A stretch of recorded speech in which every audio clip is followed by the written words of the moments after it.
Ako, may madadawit na naman.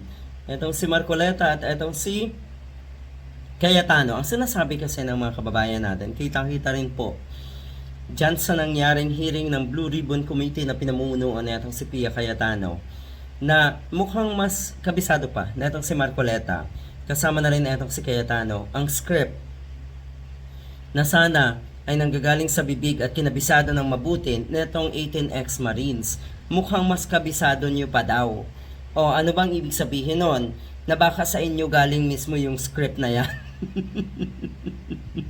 O, diba si Cayetano, si Pia Cayetano, diba ligaga? Akala mo naman ay pagiging bayani yung kanyang pagtatanggol sa 18 ex-Marines at pagtulong para makapasok nga dito sa gagawin nilang hearing. Mga ugunggong.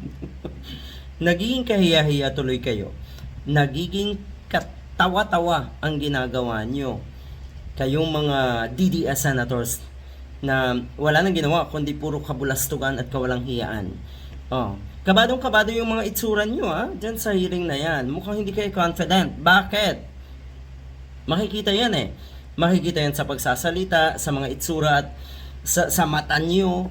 Walang confidence. Hindi kayo confident sa ginagawa nyong yan na investigasyon. Dahil alam nyo na niloloko nyo ang mga kababayan natin. At unang-unang niloloko nyo dito, sarili nyo. Alam nyo yan, Marcoleta at lalo ka na Cayetano. O ngayon, yung dami na idinawit nyong mga pangalan na wala sa hinuha na kahit kailan hindi nagkaroon ng ganitong klaseng record. Talaga lang.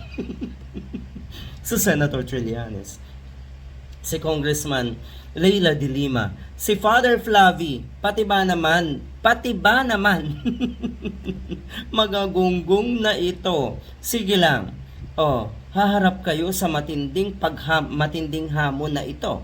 Dahil hindi naman siguro mananahimik yung mga inakusahan ninyo. Hindi naman siguro yan mananahimik. Kasi nga naman, ulitin ko lang walang mga record yung mga yan. Tapos ngayon, aakusahan nyo ng ganito lamang. 'Di ba, former Senator Antonio Trillanes? 'Di ba kikilos ka? 'Di ba ididemanda mo etong mga ito?